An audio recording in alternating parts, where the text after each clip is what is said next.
2024 సార్వత్రిక ఎన్నికల ప్రచారంలో భాగంగా ఈరోజు కదిరి మున్సిపాలిటీకి చెందిన 9, 10, 11 వార్డులలో తెలుగుదేశం పార్టీ ఉమ్మడి అభ్యర్థి కందికుంట వెంకటప్రసాద్ గారు ఇంటింటికి తిరిగి సైకిల్ గుర్తుకు ఓటు వేయాలని ప్రచారం నిర్వహించారు. ఈ సందర్భంగా మాట్లాడిన జనసేన కదిరి ఇన్ఛార్జ్ భైరవ్ ప్రసాద్ గారు, తెలుగుదేశం నాయకులు కెఎస్ బహుద్దీన్ గారు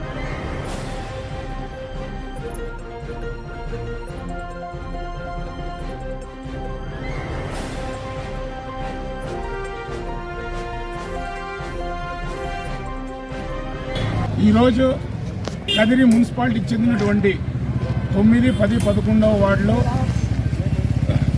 తెలుగుదేశం పార్టీ ఉమ్మడి అభ్యర్థి ఎన్డీఏ అభ్యర్థి అయినటువంటి శ్రీ కందికుంట వెంకటప్రసాద్ గారు ఈ వార్డులలో జనసేన ఇన్ఛార్జ్ భైరవ్ ప్రసాద్ గారు, జనసేన పార్టీ నాయకులు, బీజేపీ నాయకులు, తెలుగుదేశం పార్టీ నాయకులు అందరూ ఉమ్మడి అభ్యర్థి ఎన్డీఏ అభ్యర్థి అయినటువంటి కందికుంట వెంకటప్రసాద్ గారు విస్తృతంగా వార్డులో పర్యటించడం జరిగింది.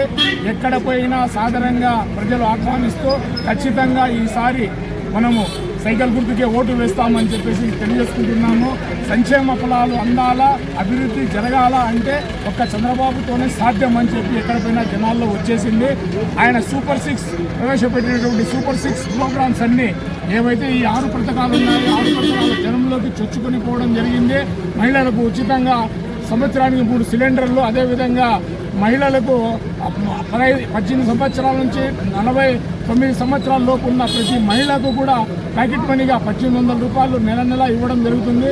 అదేవిధంగా తల్లికి దీవెన ఎంతమంది పిల్లలు ఉంటే అంతమందికి 15,000 చొప్పున తల్లికి దీవెన పథకం కింద కూడా పడతాయి. అదేవిధంగా ముస్లిం మైనారిటీలకు ఇమాం మోదన్లకు గౌరవ వేతనం అయితేనేమి, హజ్ యాత్రికులకు 1,00,000 రూపాయలు అయితేనేమి, హజ్ హౌస్ల నిర్మాణం అయితేనేమి, షాదీ మహల్ల నిర్మాణం అయితేనేమి, అదే మైనారిటీ యువతకు వడ్డీ లేని 5 లక్షల రూపాయలు రుణాలు అందించడం కానీ, అదేవిధంగా 4% రిజర్వేషన్ యథాతథంగా కొనసాగిస్తామని, అదేవిధంగా ఎన్ఆర్సీ కానీ సిఐఏ కానీ ఇక్కడ ఉన్నటువంటి ముస్లిం సోదరులకు ఏ విధమైనటువంటి హామీ జరగనివ్వరని చెప్పి ఘంటాపథంగా చెప్తున్నటువంటి ఏకైక నాయకుడు చంద్రబాబు నాయుడు గారని చెప్పి సందర్భంగా తెలియజేసుకుంటూ రాబో రోజుల్లో అభివృద్ధి సంక్షేమం 2 కళ్ళుగా చూసేటటువంటి నారా చంద్రబాబు నాయుడు గారి నాయకత్వాన్ని బలపరచాలా, కదిరిలో కందికుంటను అఖండ మెజార్టీతో గెలిపించాలని సందర్భంగా కోరుకుంటూ సెలవు తీసుకుంటున్నాం. జై హింద్, జై తెలుగుదేశం. ఈరోజు కదిరి నియోజకవర్గంలో టీడీపీ, జనసేన, బీజేపీ ఉమ్మడి అభ్యర్థిగా శ్రీ కందికుంట వెంకటప్రసాద్ గారు ఎమ్మెల్యే అభ్యర్థిగా నిలబడ్డారు.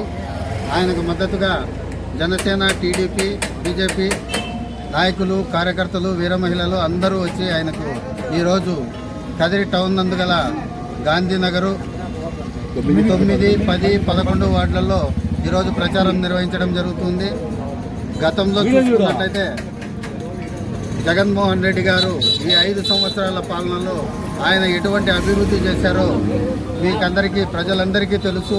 ఎందుకంటే ఆయన పక్కనే మన పులివెందుల నియోజకవర్గం, ఆయన సొంత నియోజకవర్గం.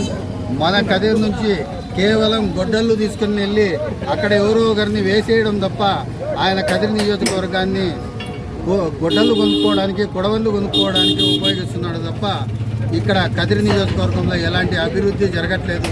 ఇక్కడ ప్రజలు వర్షాలు పడక, నీటి వసతి లేక ఇక్కడి నుంచి వలసలు వెళ్ళిపోతున్నారు.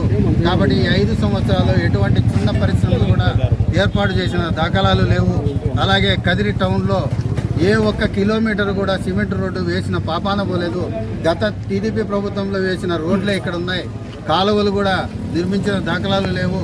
కాబట్టి మేము ఒక్కటే చెప్తున్నాం, జగన్మోహన్ రెడ్డి గారు నానా మాటలు మాట్లాడుతూ తిడుతూ కేవలం నేను వస్తే తప్ప సంక్షేమ పథకాలు ఉంటాయి, నేను రాకపోతే సంక్షేమ పథకాలు ఆగిపోతాయి అని చెప్పి జనాలను ప్రలోభ పెడుతున్నాడు. కాబట్టి ప్రజలంతా గమనించేలా ఈరోజు ఉమ్మడిగా మేనిఫెస్టో రిలీజ్ చేయడం జరిగింది. ఉమ్మడి మేనిఫెస్టోలో గతంలో 3,000 రూపాయలు ఇచ్చేదానికి జగన్మోహన్ రెడ్డి గారు దాదాపు 5 సంవత్సరాల కాలం తీసుకున్నారు. అదే ఉమ్మడి మేనిఫెస్టోలో 4,000 రూపాయలు ఏప్రిల్ నెల నుంచే ఇస్తామని చెప్పి ప్రకటన చేశారు. అలాగే 3 సిలిండర్లు ప్రతి ఇంటింటికి ఇవ్వడం జరుగుతుంది. అలాగే మహిళలకు ఉచితంగా బస్సులో ప్రయాణం ఉంటుంది. కాబట్టి ఇలాంటి మంచి పథకాలన్నీ ఉన్నాయి. కాబట్టి ప్రజలు ఒక్కసారి చంద్రబాబు నాయుడు ఆధ్వర్యంలో ఉన్న ఉమ్మడి ప్రభుత్వాన్ని తీసుకురావాలని చెప్పేసి మేము కోరుకుంటున్నాం. జై హింద్, జై జనసేన.